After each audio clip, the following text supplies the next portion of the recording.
जय गुरु जी, शुक्राना गुरु जी। गुरु जी के पावन चरणों में मेरा कोटि कोटि प्रणाम। गुरु जी, मेरा आधार चैनल में आप सबका स्वागत है।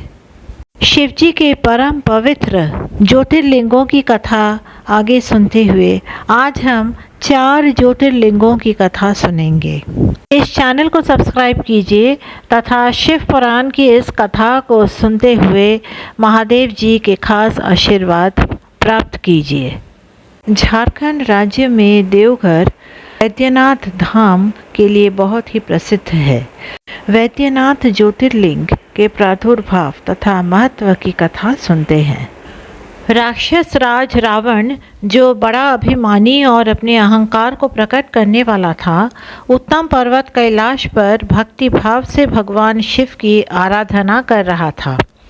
कुछ काल तक आराधना करने पर जब महादेव जी प्रसन्न नहीं हुए, तब वह शिव की प्रसन्नता के लिए दूसरा तप करने लगा।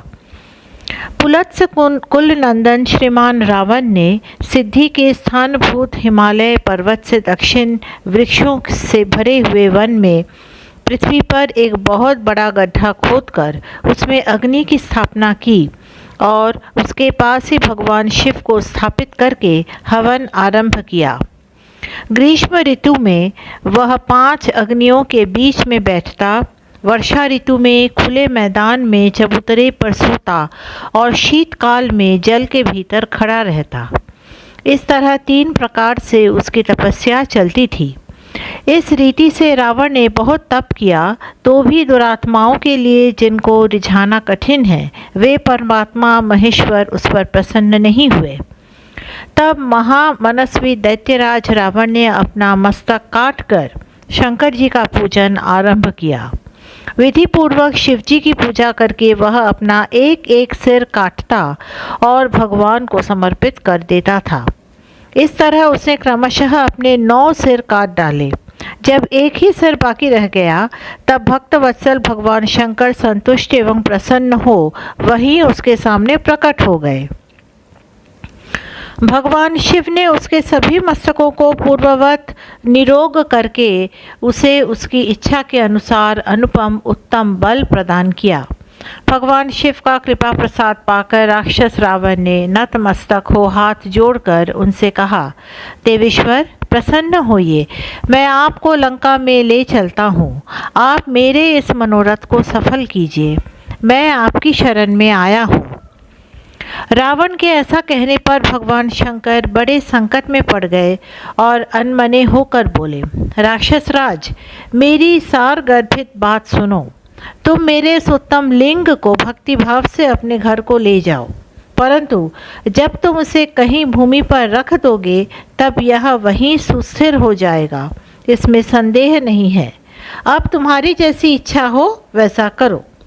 भगवान शंकर के ऐसा कहने पर राक्षस राज रावण बहुत अच्छा कहकर शिवलिंग साथ लेकर अपने घर की ओर चला, परंतु मार्ग में भगवान शिव की माया से उसे मूत्रोत्सर्ग की इच्छा हुई। पुलत्स्य नंदन रावण सामर्थ्यशाली होने पर भी मूत्र के वेग को रोक न सका। इसी समय वहां आसपास एक ग्वाले को देखकर उसने प्रार्थना पूर्वक वह शिवलिंग उसके हाथ में थमा दिया और स्वयं मूत्र त्याग के लिए बैठ गया। एक मुहूर्त बीतते बीतते वह ग्वाला उस शिवलिंग के भार से अत्यंत पीड़ित हो व्याकुल हो गया। तब उसने उसे पृथ्वी पर रख दिया। फिर तो वह हीरकमय शिवलिंग वहीं स्थित हो गया। वह दर्शन करने मात्र से संपूर्ण अभीष्टों को देने वाला और पाप राशि को हर लेने वाला है। वही शिवलिंग तीनों लोकों में वैद्यनाथेश्वर के नाम से प्रसिद्ध हुआ, जो सत्पुरुषों को भोग और मोक्ष देने वाला है। यह दिव्य उत्तम एवं श्रेष्ठ ज्योतिर्लिंग दर्शन और पूजन से भी समस्त पापों को हर लेता है और मोक्ष की प्राप्ति कराता है। वह शिवलिंग जब संपूर्ण लोकों के हित के लिए वहीं स्थित हो गया, तब रावण भगवान शिव का परम उत्तम वर पाकर अपने घर को चला गया। वहां जाकर उस महान असुर ने बड़े हर्ष के साथ अपनी प्रिया मंदोदरी को सारी बातें कह सुनाई। इंद्र आदि संपूर्ण देवताओं और निर्मल मुनियों ने जब यह समाचार सुना तब वे परस्पर सलाह करके वहां आए। उन सब का मन भगवान शिव में लगा हुआ था। उन सब देवताओं ने उस समय वहां बड़ी प्रसन्नता के साथ शिव का विशेष पूजन किया। वहां भगवान शंकर का प्रत्यक्ष दर्शन करके देवताओं ने उस शिवलिंग की विधिवत स्थापना की और उसका वैद्यनाथ नाम रखकर उसकी वंदना और स्तवन करके वे स्वर्ग लोक को चले गए। भगवान शिव का परम उत्तम वर पाकर महान असुर रावण अपने घर को चला गया। वहां उसने अपनी प्रिया से सब बातें कही और वह अत्यंत आनंद का अनुभव करने लगा। इधर इस समाचार को सुनकर देवता घबरा गए कि पता नहीं यह देवद्रोही महादुष्ट रावण भगवान शिव के वरदान से बल पाकर क्या करेगा। उन्होंने नारद जी को भेजा। नारद जी ने जाकर रावण से कहा, तुम कैलाश पर्वत को उठाओ, तब पता लगेगा कि शिव जी का दिया हुआ वरदान कहाँ तक सफल हुआ। रावण को यह बात जच गई। उसने जाकर कैलाश को उखाड़ लिया। इससे सारा कैलाश हिल उठा। तब गिरिजा के कहने पर महादेव जी ने रावण को घमंडी समझकर इस प्रकार शाप दिया। महादेव जी बोले, रे रे दुष्ट भक्त दुर्बुद्धि रावण, तू अपने बल पर इतना घमंड ना कर। तेरी इन भुजाओं का घमंड चूर करने वाला वीर पुरुष शीघ्र ही इस जगत में अवतीर्ण होगा। इस प्रकार वहाँ जो घटना हुई उसे नारद जी ने सुना। रावण भी प्रसन्न चित्त हो जैसे आया था उसी तरह अपने घर को लौट गया। वैद्यनाथेश्वर ज्योतिर्लिंग की कथा के बाद अब हम सुनते हैं नागेश्वर ज्योतिर्लिंग की कथा। यह ज्योतिर्लिंग गुजरात राज्य के द्वारका में स्थित है। शिव पुराण में आत्मा शिव के नागेश नामक परम उत्तम ज्योतिर्लिंग के आविर्भाव का प्रसंग। दारुका नाम से प्रसिद्ध कोई राक्षसी थी जो पार्वती के वरदान से सदा घमंड में भरी रहती थी। अत्यंत बलवान राक्षस दारुक उसका पति था। उसने बहुत से राक्षसों को साथ लेकर वहां सत्पुरुषों का संहार मचा रखा था। वह लोगों के यज्ञ और धर्म का नाश करता फिरता था। पश्चिम समुद्र के तट पर उसका एक वन था जो संपूर्ण समृद्धियों से भरा रहता था। उस वन का विस्तार सब ओर से 16 योजन था। दारुका अपने विलास के लिए जहाँ जाती थी वही भूमि, वृक्ष तथा अन्य सब उपकरणों से युक्त वह वन भी चला जाता था। देवी पार्वती ने उस वन की देखरेख का भार दारुका को सौंप रखा था। दारुका अपने पति के साथ इच्छानुसार उसमें विचरण करती थी। राक्षस दारुक अपनी पत्नी दारुका के साथ वहां रहकर सबको भय देता था। उससे पीड़ित हुई प्रजा ने महर्षि औरव की शरण में जाकर उनको अपना दुख सुनाया। औरव ने शरणागतों की रक्षा के लिए राक्षसों को यह शाप दे दिया कि ये राक्षस यदि पृथ्वी पर प्राणियों की हिंसा या यज्ञों का विध्वंस करेंगे तो उसी समय अपने प्राणों से हाथ धो बैठेंगे। देवताओं ने जब यह बात सुनी तब उन्होंने दुराचारी राक्षसों पर चढ़ाई कर दी। राक्षस घबराए। यदि वे लड़ाई में देवताओं को मारते तो मुनि के शाप से स्वयं मर जाते और यदि नहीं मारते तो पराजित होकर भूखों मर जाते। उस अवस्था में राक्षसी दारुका ने कहा कि भवानी के वरदान से मैं इस सारे वन को जहाँ चालू ले जा सकती हूँ। यूँ कहकर वह समस्त वन को ज्यों का त्यों ले जाकर समुद्र में जा बसी। राक्षस लोग पृथ्वी पर न रहकर जल में निर्भय रहने लगे और वहाँ प्राणियों को पीड़ा देने लगे। एक बार बहुत सी नावें उधर आ निकली जो मनुष्यों से भरी थी। राक्षसों ने उनमें बैठे हुए सब लोगों को पकड़ लिया और बेड़ियों से बांधकर कारागार में डाल दिया। वे उन्हें बारंबार धमकियां देने लगे। उनमें सुप्रिया नाम से प्रसिद्ध एक वैश्य था जो उस दल का सरदार था। वह बड़ा सदाचारी, भस्म रुद्राक्षधारी तथा भगवान शिव का परम भक्त था। सुप्रिय शिव की पूजा किए बिना भोजन नहीं करता था। वह स्वयं तो शंकर का पूजन करता ही था, बहुत से अपने साथियों को भी उसने शिव की पूजा सिखा दी थी। फिर सब लोग नमः शिवाय मंत्र का जप और शंकर जी का ध्यान करने लगे। सुप्रिय को भगवान शिव का दर्शन भी होता था। दारुक राक्षस को जब इस बात का पता लगा तब उसने आकर सुप्रिय को धमकाया। उसके साथी राक्षस सुप्रिय को मारने दौड़े। उन राक्षसों को आया देख सुप्रिय के नेत्र भय से कातर हो गए। वह बड़े प्रेम से शिव का चिंतन और उनके नामों का जप करने लगा। वैश्यपति ने कहा, देवेश्वर शंकर, मेरी रक्षा कीजिए। कल्याणकारी त्रिलोकीनाथ, दुष्ट हंता भक्तवत्सल शिव, हमें इस दुष्ट से बचाइए। देव, अब आप ही मेरे सर्वस्व हैं। प्रभु, मैं आपका हूँ, आपके अधीन हूँ और आप ही सदा मेरे जीवन एवं प्राण हैं। सुप्रिय के इस प्रकार प्रार्थना करने पर भगवान शंकर एक विवर से निकल पड़े। उनके साथ ही 4 दरवाज़ों का एक उत्तम मंदिर भी प्रकट हो गया। उसके मध्य भाग में अद्भुत ज्योतिर्मय शिवलिंग प्रकाशित हो रहा था। उसके साथ शिव परिवार के सब लोग विद्यमान थे। सुप्रिय ने उनका दर्शन करके पूजन किया। पूजित होने पर भगवान शंभु ने प्रसन्न होकर स्वयं पाशुपतास्त्र लेकर प्रधान राक्षसों, उनके सारे उपकरणों तथा सेवकों को भी तत्काल ही नष्ट कर दिया और उन दुष्ट हंता शंकर ने अपने भक्त सुप्रिय की रक्षा की।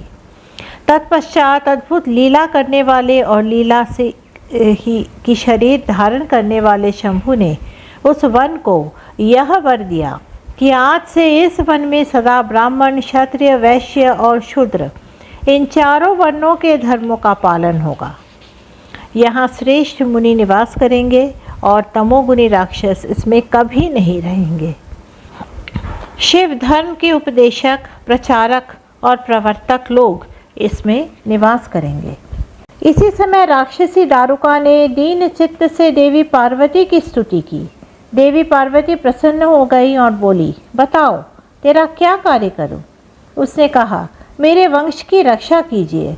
देवी बोली, मैं सच कहती हूँ, तेरे कुल की रक्षा करूँगी। ऐसा कहकर देवी भगवान शिव से बोली, नाथ, आपकी यह बात युग के अंत में सच्ची होगी। तब तक तामसी सृष्टि भी रहे, ऐसा मेरा विचार है। मैं भी आपकी ही हूँ और आपके ही आश्रय में रहती हूँ, अतः मेरी बात को भी प्रमाणित कीजिए। यह राक्षसी दारुका देवी है, मेरी ही शक्ति है और राक्षसियों में बलिष्ठ है, अतः यही राक्षसों के राज्य का शासन करे। ये राक्षस पत्नियां जिन पुत्रों को पैदा करेंगी वे सब मिलकर इस वन में निवास करें, ऐसी मेरी इच्छा है। शिव बोले, प्रिय, यदि तुम ऐसी बात कहती हो तो मेरा यह वचन सुनो। मैं भक्तों का पालन करने के लिए प्रसन्नतापूर्वक इस वन में रहूँगा। जो पुरुष यहाँ वर्ण धर्म के पालन में तत्पर हो, प्रेम पूर्वक मेरा दर्शन करेगा, वह चक्रवर्ती राजा होगा। कलियुग के अंत और सतयुग के आरंभ में महासेन का पुत्र वीरसेन राजाओं का भी राजा होगा। वह मेरा भक्त और अत्यंत पराक्रमी होगा और यहाँ आकर मेरा दर्शन करेगा। दर्शन करते ही वह चक्रवर्ती सम्राट हो जाएगा। इस प्रकार बड़ी बड़ी लीलाएं करने वाले वे दंपति परस्पर हास्य युक्त वार्तालाप करके स्वयं वहाँ स्थित हो गए। ज्योतिर्लिंग स्वरूप महादेव जी वहाँ नागेश्वर कहलाए और शिवा देवी नागेश्वरी के नाम से विख्यात हुई। वे दोनों ही सत्पुरुषों को प्रिय हैं। इस प्रकार ज्योतियों के स्वामी नागेश्वर नामक महादेव जी ज्योतिर्लिंग के रूप में प्रकट हुए। वे तीनों लोकों की संपूर्ण कामनाओं को सदा पूर्ण करने वाले हैं। रामेश्वर नामक ज्योतिर्लिंग का प्रसंग। भगवान विष्णु के रामावतार में जब रावण सीता जी को हरकर लंका में ले गया, तब सुग्रीव के साथ 18 पद्म वानर सेना लेकर श्री राम समुद्र तट पर आए।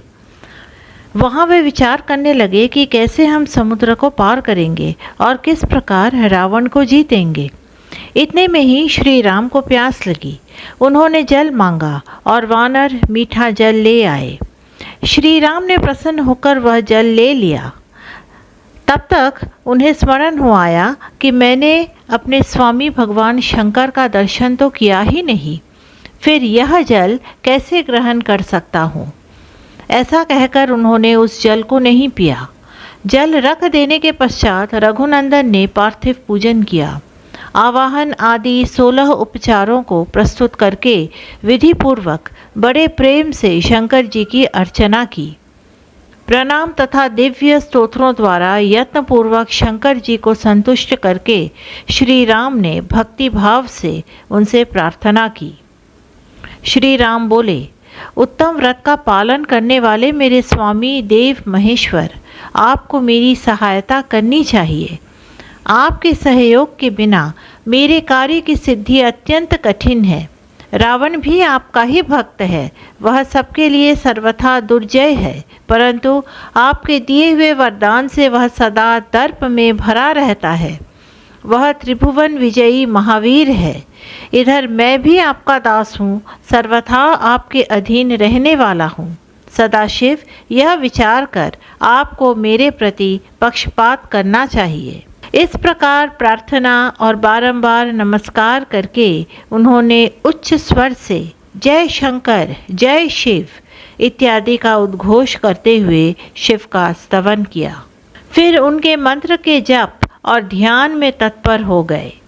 तत्पश्चात पुनः पूजन करके वे स्वामी के आगे नाचने लगे। उस समय उनका हृदय प्रेम से द्रवित हो रहा था।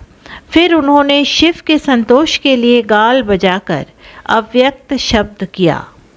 उस समय भगवान शंकर उन पर बहुत प्रसन्न हुए और वे ज्योतिर्मय महेश्वर वामांग भूता पार्वती तथा पार्षद गणों के साथ शास्त्रोक्त निर्मल रूप धारण करके तत्काल वहाँ प्रकट हो गए। श्री राम की भक्ति से संतुष्ट चित्त होकर महेश्वर ने उनसे कहा, श्री राम तुम्हारा कल्याण हो, वर मांगो। उस समय उनका रूप देखकर वहाँ उपस्थित हुए सब लोग पवित्र हो गए। शिव धर्मपरायण श्री राम जी ने स्वयं उनका पूजन किया। फिर भांति भांति की स्तुति एवं प्रणाम करके उन्होंने भगवान शिव से लंका में रावण के साथ होने वाले युद्ध में अपने लिए विजय की प्रार्थना की। तब राम भक्त से प्रसन्न हुए महेश्वर ने कहा, महाराज तुम्हारी जय हो। भगवान शिव के दिए हुए विजय सूचक वर एवं युद्ध की आज्ञा को पाकर श्री राम ने नतमस्तक हो हाथ जोड़कर उनसे पुनः प्रार्थना की।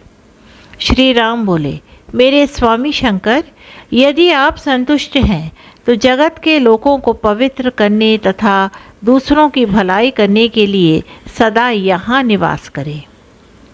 श्री राम के ऐसे कहने पर भगवान शिव वहाँ ज्योतिर्लिंग के रूप में स्थित हो गए।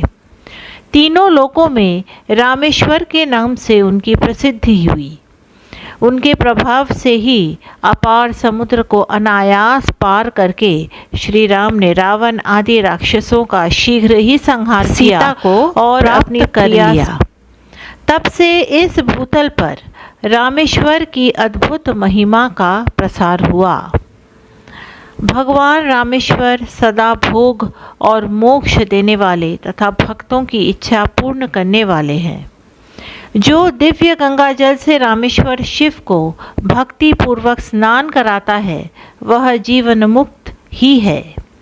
इस संसार में देव दुर्लभ समस्त भोगों का उपभोग करके अंत में उत्तम ज्ञान पाकर वह निश्चय ही कैवल्य मोक्ष को प्राप्त कर लेता है। 12वां ज्योतिर्लिंग घुश्मेश का प्रादुर्भाव तथा उसके महात्म्य का वर्णन।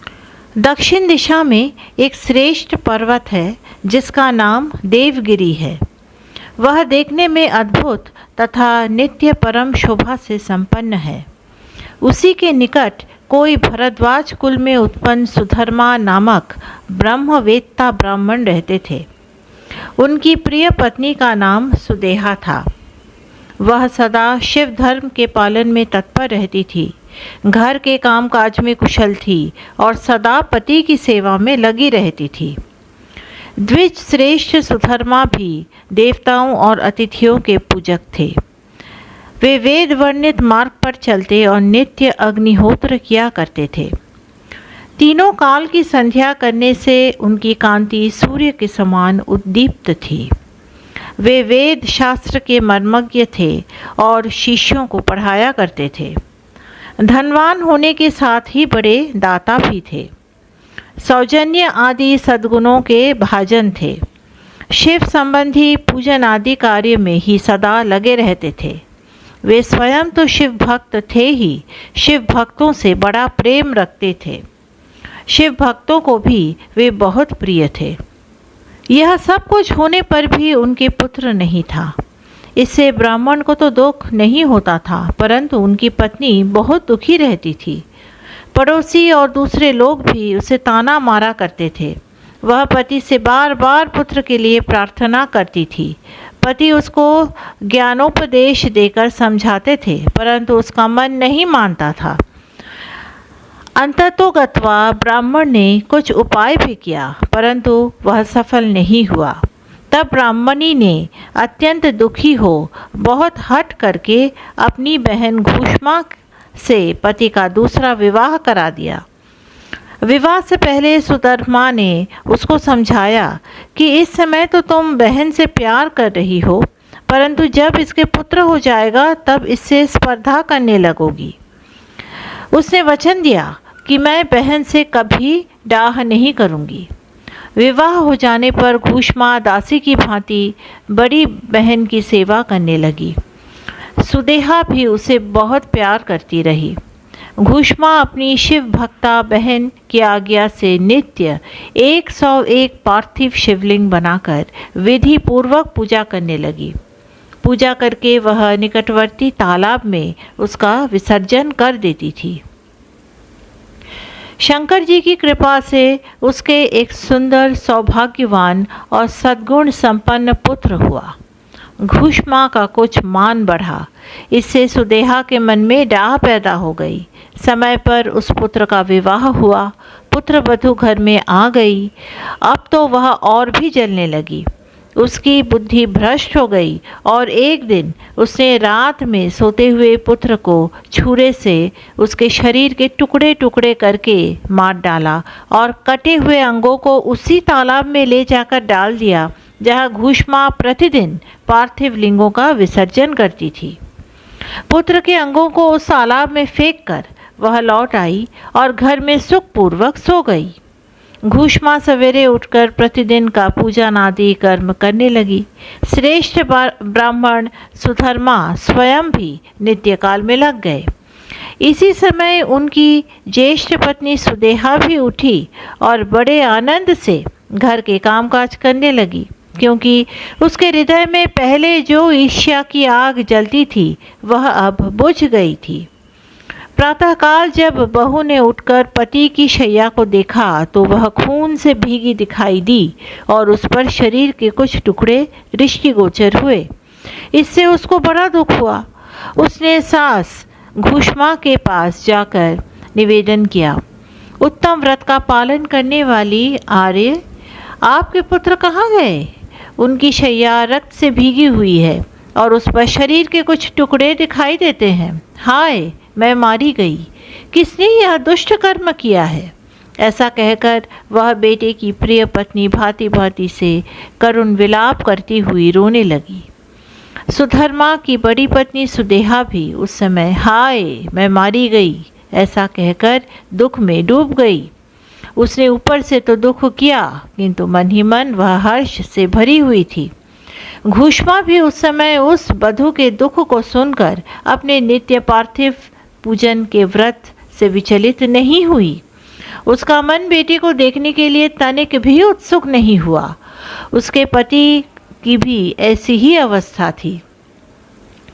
जब तक नित्य नियम पूरा नहीं हुआ तब तक उन्हें दूसरी किसी बात की चिंता नहीं हुई। दोपहर को पूजन समाप्त होने पर घूष्मा ने अपने पुत्र की भयंकर शैया पर दृष्टिपात किया, तथापि उसने मन में किंचित मात्र भी दुख नहीं माना। वह सोचने लगी, जिन्होंने यह बेटा दिया था वे ही इसकी रक्षा करेंगे। वे भक्त प्रिय कहलाते हैं, काल के भी काल हैं और सत्पुरुषों के आश्रय हैं। एकमात्र वे प्रभु सर्वेश्वर शंभु ही हमारे रक्षक हैं। वे माला गूंथने वाले पुरुष की भांति जिनको जोड़ते हैं उनको अलग भी करते हैं। अतः अब मेरे चिंता करने से क्या होगा। इस तत्व का विचार करके उसने शिव के भरोसे से धैर्य धारण किया और उस समय दुख का अनुभव नहीं किया। वह पूर्ववत पार्थिव शिवलिंगों को लेकर स्वस्थ चित्त से शिव के नामों का उच्चारण करती हुई उस तालाब के किनारे गई। उन पार्थिव लिंगों को तालाब में डालकर जब वह लौटने लगी तो उसे अपना पुत्र उसी तालाब के किनारे खड़ी दिखाई दिया। उस समय वहाँ अपने पुत्र को जीवित देखकर उसकी माता घूष्मा को न तो हर्ष हुआ और न विषाद। वह पूर्ववत स्वस्थ बनी रही। इसी समय उस पर संतुष्ट हुए ज्योति स्वरूप महेश्वर शिव शीघ्र उसके सामने प्रकट हो गए।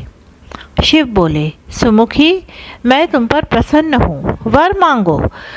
तेरी दुष्टा सौतन ने इस बच्चे को मार डाला था, अतः मैं उसे त्रिशूल से मारूंगा। तब घूष्मा ने शिव को प्रणाम करके उस समय यह वर मांगा, नाथ, यह सुदेहा मेरी बड़ी बहन है, अतः आपको इसकी रक्षा करनी चाहिए। शिव बोले, उसने तो बड़ा भारी अपकार किया है, तुम उस पर उपकार क्यों करती हो। दुष्ट कर्म करने वाली सुदेहा तो मार डालने के ही योग्य है। घूष्मा ने कहा, देव, आपके दर्शन मात्र से पातक नहीं ठहरता। इस समय आपका दर्शन करके उसका पाप भस्म हो जाए। जो अपकार करने वालों पर भी उपकार करता है उसके दर्शन मात्र से पाप बहुत दूर भाग जाता है।